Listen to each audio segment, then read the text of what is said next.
Thanks for that. Thanks for the invitation to speak, and thanks for that, Jason. That was great. I really love working with Jason and getting the opportunity to, share forums, with him as well. I've learnt so much. I think it is important to acknowledge where we are, that we are on Aboriginal land which was stolen, and also that, so often that acknowledgement is given, I think, without any real appreciation of what actually happened, like a complete genocide in the Sydney Basin. The Australian nation is premised actually on the negation of Aboriginal people and the genocide of Aboriginal people. So myself, I'm not a nationalist. I'm not for trying to create a new Australia or anything like that. I actually think we need to abandon the idea of Australia. But in terms of talking about the question of well-being, I think it is important to distinguish between the well-being of all of the people who live on this continent, or the vast majority of the people who live on this continent, and the well-being of Australia's rulers, of the ruling class here, which actually is not bound up with the well-being of Aboriginal people. It actually continues to be premised on the well-being of Australian capitalism, continues to be premised on the ongoing destruction of Aboriginal land and the ongoing destruction of Aboriginal society. I think the two things are actually irreconcilable, the interests of the people who rule Australia and the interests of Aboriginal people in this country. And I think it's important to recognise that.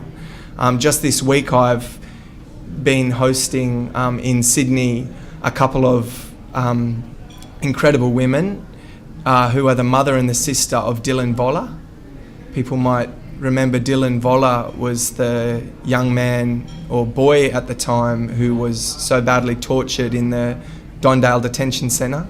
And they came down to Sydney to speak about their experiences and what they want to see happen now through this Royal Commission that's been called and that's just begun its public hearings in Darwin in the last couple of days.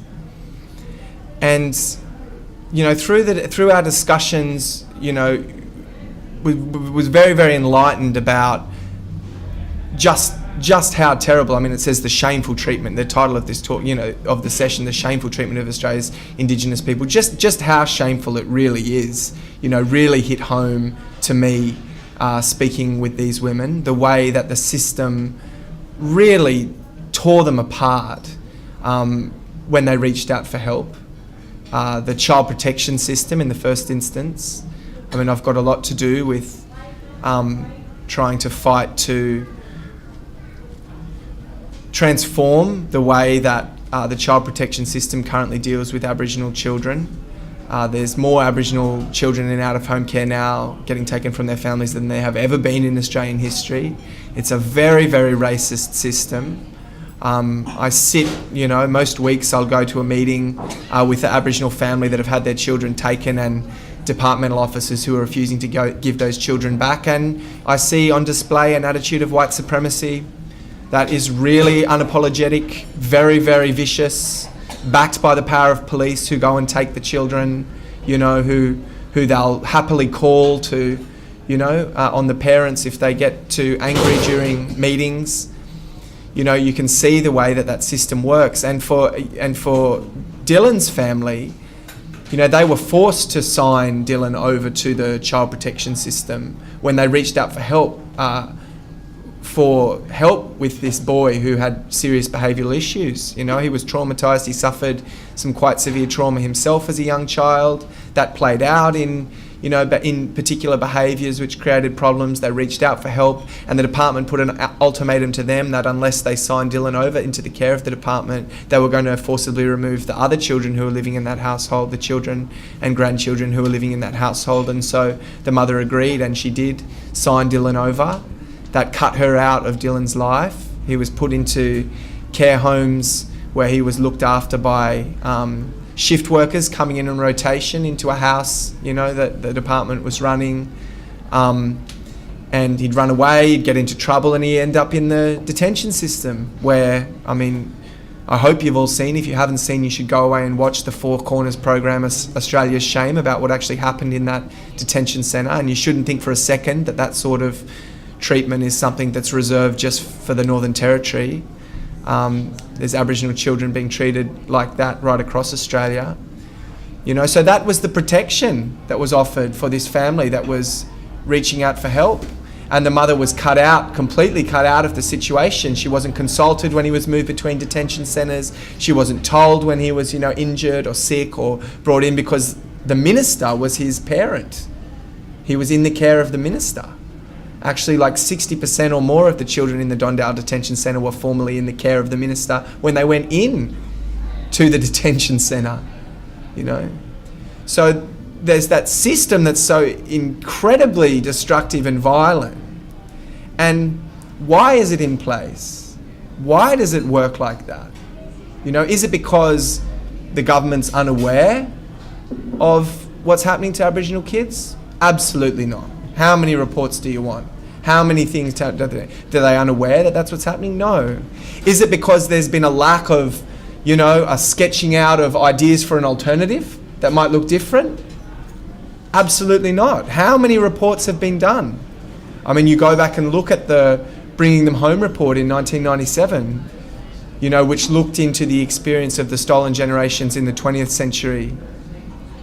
And actually the back quarter of that report has quite detailed analysis of the contemporary systems of child separation that are operating, both in the child welfare system and the juvenile detention system. Very detailed.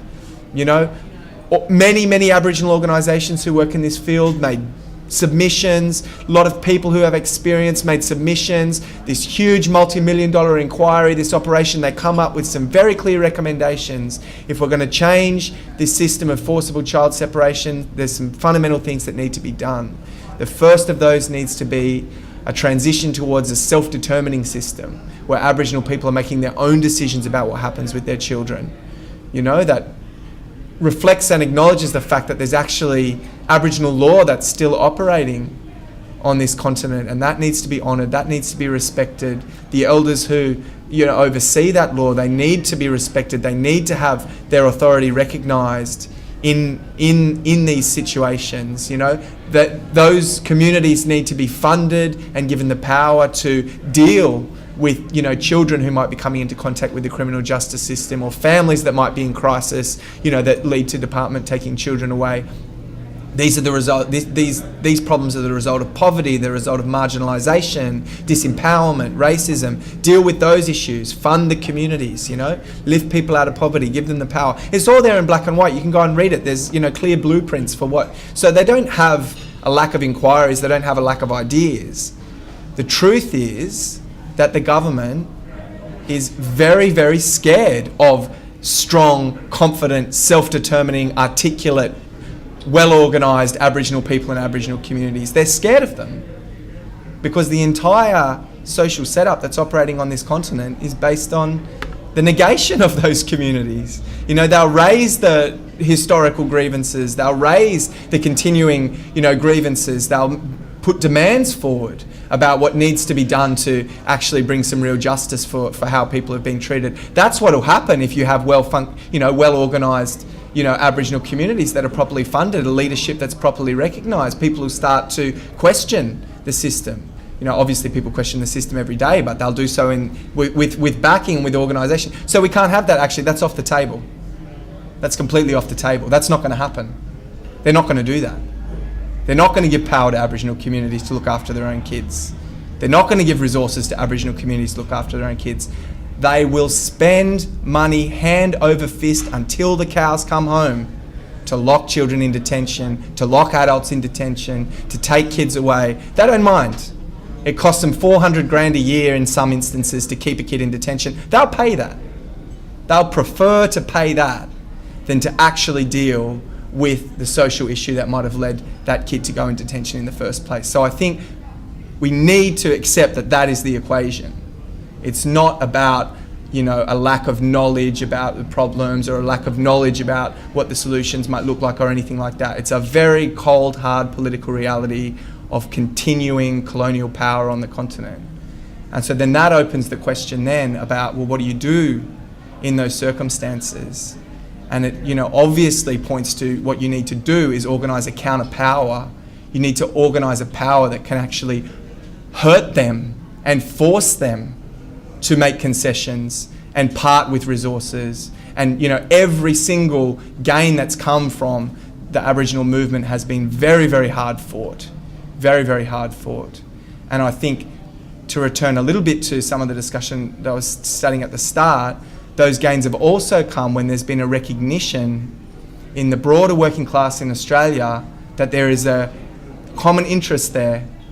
You know, that there is a common interest in terms of building alliances and building power, and when organised workers have been willing to actually take action in defence of Aboriginal communities and help them hit back at the system. You know, you think of the 1970s when the moratorium marches, the BLF, the Maritime Union, the teachers and everything would actually stop work in some instances to join the demonstrations, to actually build that power. The truth is, in Australia, with the Northern Territory intervention, with the re-emergence of the assimilation ideology, with all of these things, where we are in a policy sense is back now in the assimilation era of the 1950s and 60s. So many of the gains that were made through those movements have been stripped back, have been stripped away. It's not to say that there aren't some serious, you know, lasting gains, you know, opportunities that have been opened for some Aboriginal people in the education system or in employment or whatever that were not there previously. It's not like it's all gone. But in terms of, if you want to look at the poor sections and people trying to live on their land and stuff like that, people out there will tell you things are as bad as they've ever been. People are back on working for rations in remote communities, working, being forced to work for the basic card, having their kids taken, being locked up, etc. So there's a real need, I think, to recognise how critical, you know, the situation currently is, how much those gains and that idea of self-determination has been, you know, defeated at the official policy level, certainly not at the level of imagination, certainly not at the grassroots level, but at the official policy level, when Howard got away with doing the Northern Territory intervention, where they could actually say Aboriginal people in Australia are once again second-class citizens, can once again come under the power of a new welfare system that will control their lives in a way that non-Aboriginal people just would not accept. You're back again to, you know, that period before, you know, the liberation movements were able to turn that around. And I think it's the most exciting thing, I think, in terms of listening to Jason speak and other people think, is that there is a, you know, this really, really powerful philosophy that exists amongst contemporary Aboriginal activists, drawing on their own traditions, drawing on their knowledge, you know, and the experiences of people who've continued to care for land despite all the odds and despite everything that's stacked against them. You know, some really, really beautiful ideas that I think can really offer, you know, this incredible alternative vision of how we might live here on this continent to the non-Indigenous population. You know, there's actually, you know, in terms of what Jason's talking about, we all suffer under a system which commodifies people and land. You know, it's at the root of all the, you know, the depression that's out there, where people are feeling that they have to, you know, be treated as a commodity, bought and sold in the workplace. You know, no power, no access to, you know, any sort of, you know, actual living country that you can interact with and you can get some reward from and feel some place within. You know, Aboriginal people are standing up and saying there's an alternative way of actually looking at this land that has this, you know, incredible, rich, you know, oral tradition and social component to it. And people are very, very generous, in my experience, in saying that they actually want to offer that, and they want to offer people to be able to participate, you know, in that understanding and in that spirit of reciprocity and in that spirit of, you know, caring for land and caring for country that, you know, that is a vision that Aboriginal people have kept alive. So I think on that side of the ledger, you know, I presented, you know, quite a bleak picture, because I think we understand it is a very bleak picture if you want to actually look at the crisis situation.